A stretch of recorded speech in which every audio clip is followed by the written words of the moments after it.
Hello friends, আমি চলে এসেছি কার্তিক নতুন ইউটিউব চ্যানেল টু সাইড কিচেনে। আজকে একটা নতুন রেসিপি নিয়ে। আজকে রেসিপি হচ্ছে আলু মরিচ। সেটা বানাতে কী কী উপকরণ লাগে আসুন দেখাই।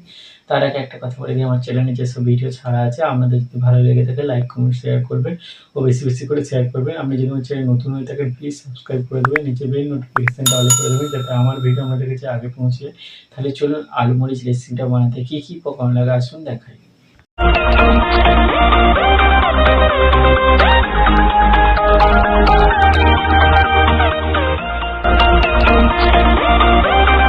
আলু মরিচ রেসিপিটা বানাতে কী কী উপকরণ লাগে দেখে দেবো। তার আগে একটা কথা বলে দিই, ভিডিওটা প্রথম থেকে শেষ অবধি দেখার অনুরোধ রইল।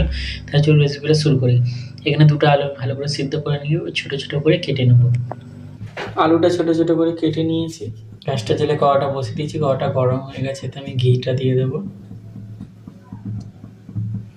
ঘিটা গরম হয়ে গেছে, এবার সেদ্ধ করা আলুটা আমি দিয়ে দেবো। এবার নুন দিয়ে দেবো, কাঁচা লঙ্কা কুচিটা দিয়ে দেবো, একটু আলু ভেজে নেবো।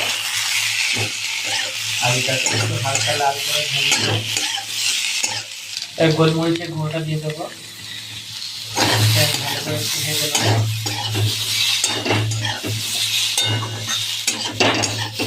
ভালো করে ভেজে নিয়েছি। এবার আমি বাদামকে গুঁড়িয়ে রেখেছিলাম মিক্সিতে, সেটা দিয়ে দেবো।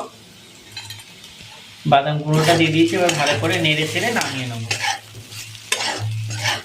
দেখুন আমার আলু মরিচ রেসিপিটা হয়ে গেছে, এটা নামিয়ে নেবো। দেখুন আমার আলু মরিচ রেসিপিটা হয়ে গেছে। এই রেসিপিটা যদি আপনাদের ভালো লেগে থাকে লাইক কমেন্ট শেয়ার করবেন, বেশি বেশি করে শেয়ার করবেন, আর প্লিজ সাবস্ক্রাইব করে দেবেন, আমাদের পাশে থাকবেন। চলুন তাহলে দেখা হচ্ছে নেক্সট ভিডিওতে। নিত্য নতুন ভিডিও পাওয়ার জন্য আমাদের চ্যানেলটাকে অবশ্যই সাবস্ক্রাইব করে আমাদের পাশে থাকবেন।